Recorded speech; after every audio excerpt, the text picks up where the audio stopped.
All right, my friends. So I get just tons of questions on the Mega Back Door Roth. Obviously, it's a big issue on YouTube, and I have never done a video on it. I am skeptical. Let's just put it that way. Should I be skeptical? No, but when it comes to the IRS, I proceed with caution. There's just no other way around that, and you should too. And until we have explicit guidance in the form of a PLR, a private letter ruling, look, I'm not saying you can't do it. I'm not saying you shouldn't know about it. I'm not saying don't do it. I'm just saying I am still skeptical of it. Let's just put it that way. And I've read enough to make me somewhat cautious. Not to the point where I would never talk about it, but I'm going to talk about it scarcely because I frankly, I don't know if we have any PLRs on this yet. I don't think we have any private letter rulings or guidance from the IRS specifically. Maybe I was reading just some guy right now who was kind of skeptical of it as well, and he said he talked to somebody who talked to somebody who is with the IRS who says legit, but man, that's just hearsay. I don't know. So anyway, let's read what a mega backdoor. I'm not going to get a backdoor Roth. I'm going to get a mega backdoor Roth by my man Jeffrey Levine, Levine.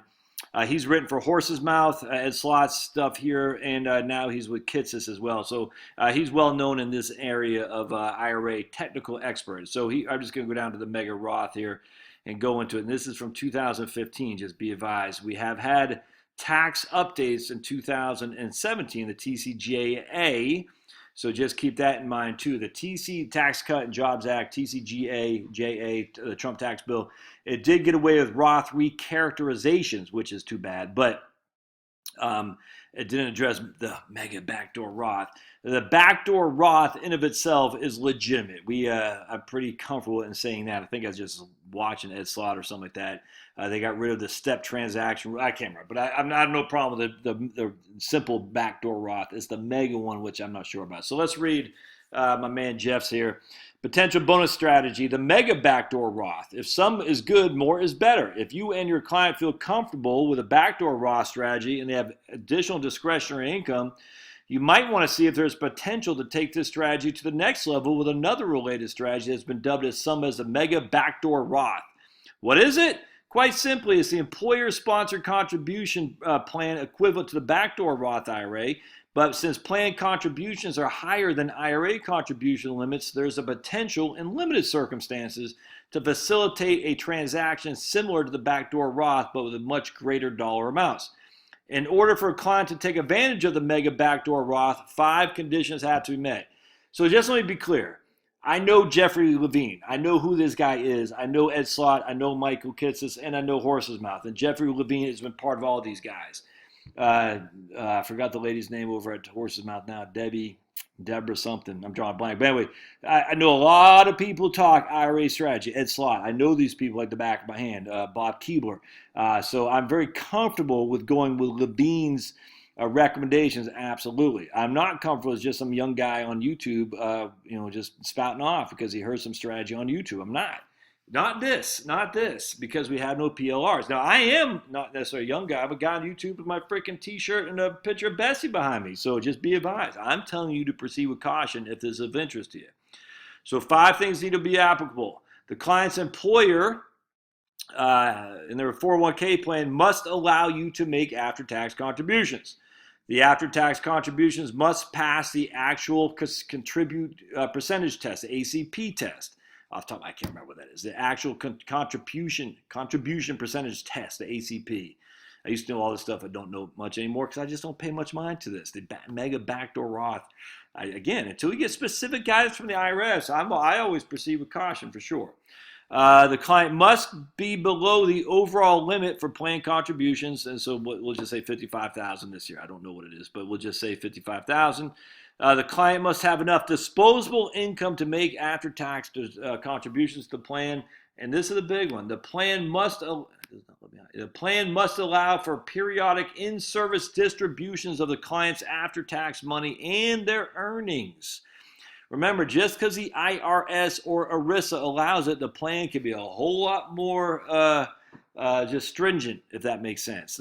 It can be as liberal up to the ERISA laws, but it can be much more stringent for sure. And that's why a lot of the 401k plans have some problems because they're stringent, especially when it comes to spousals having access to the accounts. So let's see if I can make this bigger. Here's how the strategy works. It says Jeff. Let's see here. Hold on just a second. There we go. All right. In September 2014, IRS Notice 2014-54 clarified tax treatment of distributions from plans when the plan contains both pre-tax and after-tax amounts. According to the notice, distributions from such plans must be made on a pro rata basis, but the pre-tax and after-tax portions of the distribution can be split, allowing the pre-tax money to be rolled into a traditional IRA to go there, while the after-tax is converted to tax-free to a Roth. So the pre-tax goes this way, the after-tax goes that way, which is freaking cool. Here's the thing, though. The pro rata calculation for the distribution generally only includes funds that the client is eligible to take a distribution at that time. If there are certain funds to which a participant is not currently entitled, then those funds are not factored in the contribution or the calculation. With that in mind, a young pre-59.5 client can make after-tax contributions to their plan on an ongoing basis. Then periodically and preferably before there are significant gains on those amounts, they can take the distribution of those funds and have them converted to a Roth IRA. Since the pre-tax and or Roth salary deferrals they have along with their earnings would be generally inaccessible, the pro rata calculation would typically only consider the client's after-tax funds and the respective earnings. Therefore, the converted funds will be all or mostly after-tax money, and the conversion will be virtually tax-free. Chances are this is sounding a bit familiar. So remember, all right, periodically and preferably they'll say they can make after-tax contributions on an ongoing basis. Then, preferably before there are gains on those amounts, they can take a distribution of those funds and convert them to an IRA. Since the pre-tax and or Roth salary deferrals, hopefully it's all Roth salary deferrals, they have along with their earnings would generally be inaccessible, the pro rata calculation would typically only consider the client's after-tax funds and the respective earnings. Again, we want to minimize earnings, so we want to roll that sucker out as quickly as possible. Therefore, the converted funds will be all or mostly after-tax money, for the most part after-tax money. Example, Kenny is 40. He works for an employer that offers a 401k plan, allowing after-tax contributions to be made. He has been employed by his company since he graduated from college, and during that time, he's made $140,000 of pre-tax salary deferrals. Together with their earnings, that sum has now grown to $290,000. During a meeting with Kenny, who is looking to retire early and save as much as he can on a tax-favored basis, you review his plan document. You notice that he is eligible to make after-tax contributions and that he can take a distribution of those accounts once a year. Furthermore, after looking at Kenny's own salary deferrals and his company's match, you determine he's eligible to contribute $30,000 of after-tax money to his plan, and you suggest he do so to utilize the Mega Back Door Roth strategy. Okay, so remember, you notice that A, he has enough money in which to do this, $30,000. He has a disposable income to do that. You also notice that they have the Roth IRA, the after-tax ability to contribute after-tax money to the 401k. And you notice that they can make distributions of those after-tax accounts once a year. So those three things. You got the money, the plan allows for after-tax contributions, and on top of that, the plan allows those distributions of those amounts to be done once a year. Over the next few months, Kenny contributes the full $30,000 of after-tax funds he's eligible to add to his 401k balance. By the time the value of the after-tax contributions, along with their earnings pre-tax, so we have $33,000 of value, of which some of that is pre-tax and some of that is after-tax. All right, let's just read this again. By that time, the value of his after-tax contributions, along with their earnings pre-tax, is $33,000. So you got $33,000 of his after-tax contributions, and a small portion of that is pre-tax. The value of his pre-tax salary deferrals and their earnings is $100,000. Therefore, Kenny's total 401k balance is $333,000, of which just $30,000 is after-tax money. Does that make sense? So basically, we know exactly what his after-tax basis is. It's $30,000. The rest is before tax. It hasn't been taxed yet.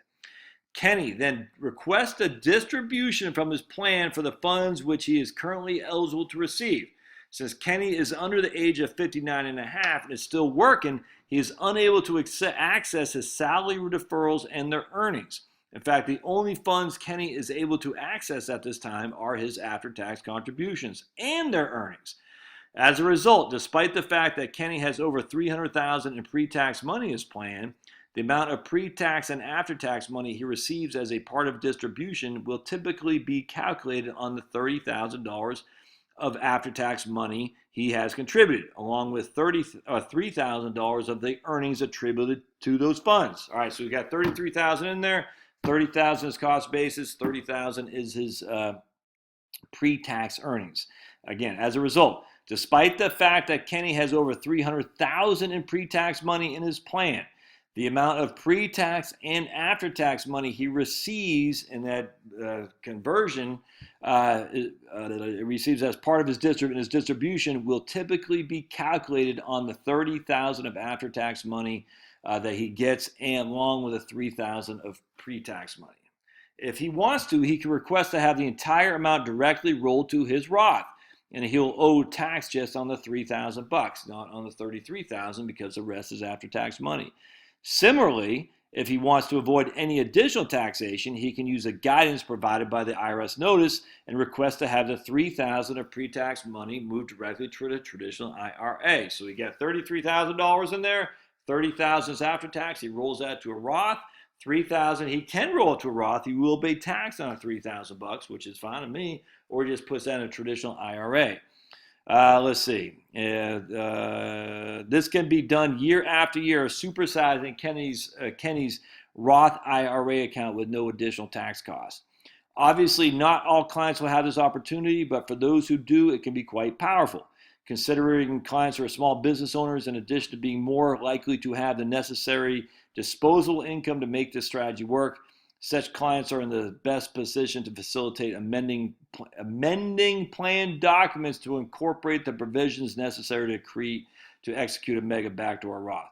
Woo, that's a lot going on. So you just got to remember, you got to have disposable income first. Your plan has to allow after-tax contributions. Secondly, the plan's got to allow you to take distributions once a year, or more, hopefully, but once a year. If it doesn't, you're going to amend the plan in order to do that. If it does, again, we haven't, at least I'm telling you, because I've been looking at a couple, let's see, I have another, yeah, right here. And I'll read this one real quick. If it doesn't allow that, if it allows that, you still don't have the definite guidance from the IRS. So, let's see. Now, here's from the College Investor 2019. The IRS released guidance that specifically addressed both backdoor Roth IRA conversions and the so-called Mega Back Door.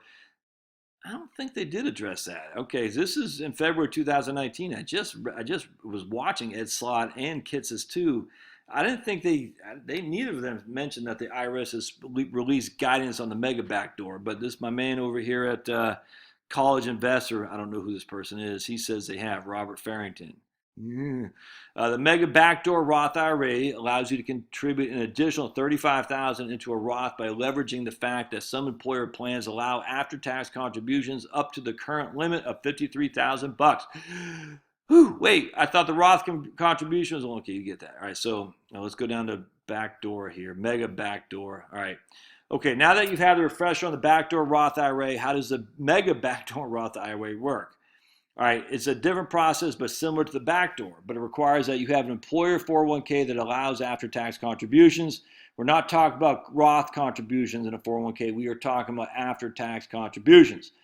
A note on after-tax 401k contributions. Remember, the IRS limits on total 401k contributions is $55,000.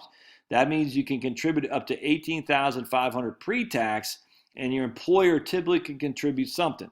Some 401k plans then allow employees to contribute the remainder in after-tax contributions. So you got your profit sharing, your elected deferrals, and you got to match. All those cannot be above $53,000 or $55,000. So in this case, the max you could do to get pre-tax is $18,500. We'll just say your employer also contributes $18,500. That'd be $37,000. That would lead you another, $18,000 you can put into an after-tax contribution as long as the employer allows. All right, so let's say your employer matches $6,000 into your 401k. You contribute $18,500 pre-tax. That leaves you, and your employer contributes $6,000. That leaves you with another $28,500 you could potentially contribute to your after tax if your employer allowed it. But your 401k plan must meet specific criteria in order to do that. After-tax contributions above and beyond the $18,500 pre-tax contribution limits. And it must, this is the big one right here, it must allow in-service distributions and non-hardship withdrawals. I'm telling you, a lot of employer plans do not allow in-service distributions, so you got to find out. In-service distributions, do you allow that? It's not just for Mega Back Door Roth either. I know a lot of guys say, hey, let's do an in-service distribution from your ExxonMobil 401k so you can roll it over here so I can get paid on it. I used to hear that all the time as a way to get your clients more of their assets for you to get paid on. So go see if they're a company allowed for in-service distributions. If your 401k plan does not allow in-service withdrawals, you still might be able to accomplish the same thing if you're leaving your company soon. And there is also thoughts that even if you can't do in-service withdrawals, it still might be very worthwhile because then you can max out your 401k with 401. You can max out your 401k with after-tax contributions up to the contribution limit each year, and then you can withdraw all that money into a traditional IRA and do the same process as a backdoor Roth IRA. Sadly, a company that offers both after-tax contributions and in-service distributions are rare. Check with your benefits manager. Yeah. All right. I think it works great for solo 401k. Fidelity used to have I don't know if I'm sure they still do. A solo 401k plan was great. Fidelity had it, man. It's off the shelf. Did the 5500s, everything. I used to recommend the Fidelity solo 401k all the time to entrepreneurs who are trying to save a ton of money. At the end of the day, I want to point out something. This is all great. The vast majority aren't going to qualify for that. I mean, look, I get if you're interested in the Mega Back Door Roth, you're thinking, oh, that's great. I mean, but how many of you actually have this kind of disposable income at the ready, $25,000, $30,000 to put in there? I don't know if you do. In fact, if you do and you still have a big debt, a car lease or something like that, I just suggest maybe you want to do something else with that money, which is pay down your debt, in my opinion. So if you have it, great. But again, if your employer does not offer after-tax contributions and in-service distribution, again, it is a rare breed here. It really is. And if they do and you have the disposable income, man, you should be looking at that. Absolutely. If you're you're a self-employed guy making big bucks and you want to get it, man, you should look at that too. Fidelity 401k, the solo K is great. I just don't, I see it on YouTube all the time. I just wonder how many people actually do this. I don't think that many. We got a bunch of comments on here.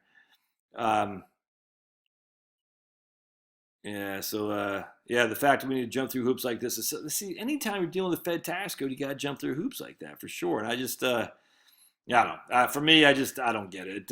I mean, look, if you're one of the few people who can qualify, man, more power to you. I just don't think that many people do. It's kind of like they used to do these things in life insurance. I'll never forget this guy who I love, God rest his soul, but he's the one who got me interested in cash value life insurance. So I always discounted it. But he'd always throw these plans out there, like dump $25,000 in there, and you have millions. And I said, but who has $25,000 a year, man? I'm trying to raise a family of 6 and one income. I don't got $25,000 just to put into a life insurance policy. The vast majority of us don't. So anyway, hope this helps. I'll post this here, and if you have questions, thoughts, concerns, put them in the comments. Love to hear if you're something you're looking at. Because I don't know that much about it in terms of mechanics other than what I just read you. So, all right, we'll see you next time.